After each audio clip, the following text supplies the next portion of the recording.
One, a new movie directed by Chuck Russell, who did Nightmare on Elm Street 3 and The Mask. We got one for you. It's called Witchboard. Welcome to Cinema Therapy. Yes, welcome to Cinema Therapy. This is Witchboard from 2025. A kind of Finally. prequel remake of the original Witchboard. Yes. And may I have been waiting for this for many years. They've been talking about it for so long. It finally came out. And yes, it has mixed reviews. Yeah. Mixed opinions. Yeah, there's a lot of controversy over this movie. But it's really good. So this is, I don't know, is it in the same universe? Maybe they don't specify that it's a different universe. It's either a remake or a reboot kind of a thing. So it's maybe canon. I don't know. They don't say that or not. So this is about a girl and her boyfriend. And the lead actress is from Annabelle Creation. Annabelle Comes Home. Annabelle Comes Home. Annabelle Comes Home. She's really good. Anyhow, so she goes out hiking with her boyfriend in the woods, and they discover this. Madison Eisman. Yeah, Madison Eisman. They discover this like talisman board. This what should we call it? Like this pendulum board, which is the Witchboard. So in the original movies, if you know, it's a actual Ouija board. This is a little bit different. So it's like a pendulum that you swing over these little pieces, and it's supposed to be an ancient relic. It's supposed to be kind of the same concept, though. If you mess with the board or if you touch it, then things start to happen to you. However, the difference with this one is as soon as you put your energy on the board, it starts to swing on its own, and basically it starts out where Madison Eisman starts to like find her engagement ring, like innocent things she thinks with her boyfriend, her partner, her fiance. Actually, I think they are engaged. But at the same time, meanwhile, like someone else will lose their hand and bleed out and die.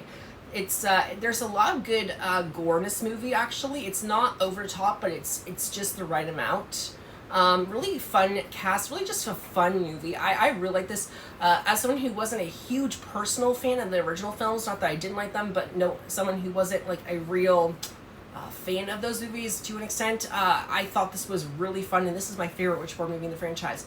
Ahead of the second film, which I think had probably this just like that fun energy, but this it takes it and makes it more meta. It brings a whole new concept. They really focus on this pendulum board. In the past, they give a backstory to this board and the witch who owned it originally, who created the board, and they do flashbacks, and they say that this girl, Madison Eisman, is related by blood to the witch, and it's just a really fun story. I agree. This is probably my second favorite one, minus the second one. I do love Amy Delenz and the Witchboard 2. Witchboard 2 is fun. Yes. But yeah, this was quite a surprise. I wasn't expecting to like it as much as I did. I know. I loved the backstory. I loved the characters. The way that these characters are written, I think it's very hard to find a good horror film that's a remake or a reboot at all. Especially by maybe a smaller company, like not a big, not necessarily a big budget, but not a big studio, company, yeah. Not a big studio company, really making like really good character write-ups and a really good story. Like this one had a really different story. They could have just done the same thing, get a Ouija board and basically say, oh, someone's in a house, they find a Ouija board and they mess with it. Yeah. This is very different. It actually, even though it has the Witchboard title, it's in a lot of ways very different. The idea of like messing with something you don't understand and unleashing something supernatural is the same, but instead of just being a ghost, it's like the spirit of this witch and bringing her back to life and kind of going back into this past thing. I love the witch concept. I loved the backstory of the witch. And just sort of the way they do it. It's just really fun. It's a little bit campy, but not quite too much. It's not on the nose. It's like just enough to where it's entertaining, but it takes itself seriously enough too. There's like a nice balance. And there's a huge restaurant massacre. There is, and there's some really pretty good scares in this movie. I think this movie, even though it has some parts that are really funny, there's also parts that are genuinely pretty creepy. and eerie. Like the whole fact that the pendulum, spoilers as we usually do, the pendulum is actually the witch's actual finger from back in the 1800s or something crazy. I don't remember what time period, but I think they said it's like the 16, 17, 1800s. It's this French woman who was accused and cast out of the village because she practices with herbs, and she was actually an innocent woman.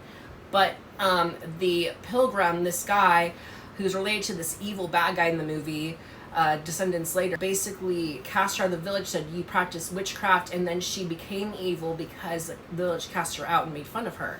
So she decides to take vengeance and create this board, just like, you want a witch, I'll give you a witch. And she basically, that's where she turns into the one who never forgets. I think they call her, and I watched the movie twice, so I think they call her like her witch name stands in French, I think, for something that's like, you, like the person who never forgives, or the one who never forgives, or something like that. I forget her name, but it's something like the one who never forgives or something like that. I don't remember. But the story with the witch is really interesting. Like I said, the concept of how the witch board is found, it's basically stolen from museums. So the original, so I said they found it in the woods. They did.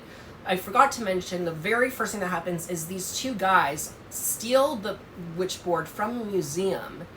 Yes. It starts out in the past. It starts out in the 1800s where you see the witch kind of like, they flash back and forth occasionally throughout the movie where the girl sees the witch and etc. I'm not going to go into that too much, but basically it starts out where the stuff in the past happens, and then it brings you into the future where these two bad guys, these two robbers that want, like, you want the money for what this board is worth. They steal the board, and then they get into bad hands, they die, and then they die like kind of in the middle of the woods where they kind of, the mushrooms. So there's these mushrooms, they're like these hallucinogens too that work to witch's advantage, that grow in the people that die. They don't really touch upon that too much. And then so the main girl, Madison Eisman, finds the board where these guys were dead or something like that. I don't even know if the bodies are there. And this cat that the witch belonged to, like, it has, like, they don't say it specifically, but it's like the 9 lives thing.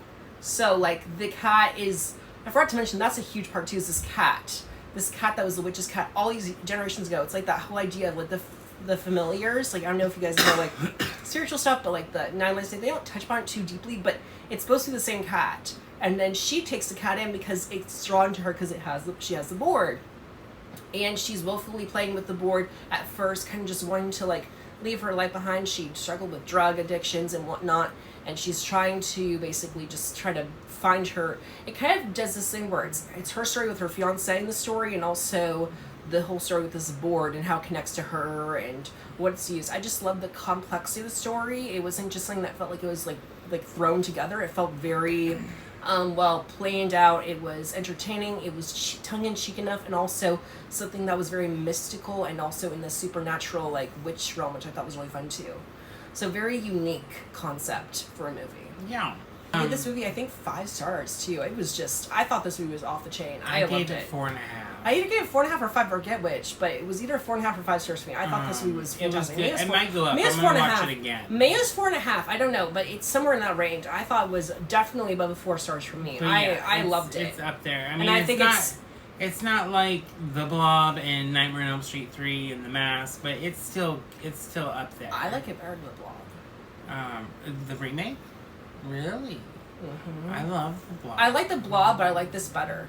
And I like the mystical, I like stuff that has to do with supernatural stuff in horror films. I love slashers, but I also love a really good, not just the same ghost story, but it takes a whole supernatural like concept and makes it something unique. And I think I really appreciate the creativity in the narrative for the story and how unique and different it was. I just love the originality and the brilliance and the acting. The way they tie the pieces together, the ancestry pieces make sense, and I thought it was a really well intertwined story. Yeah. So I loved it. I gave it 4.5 5 stars.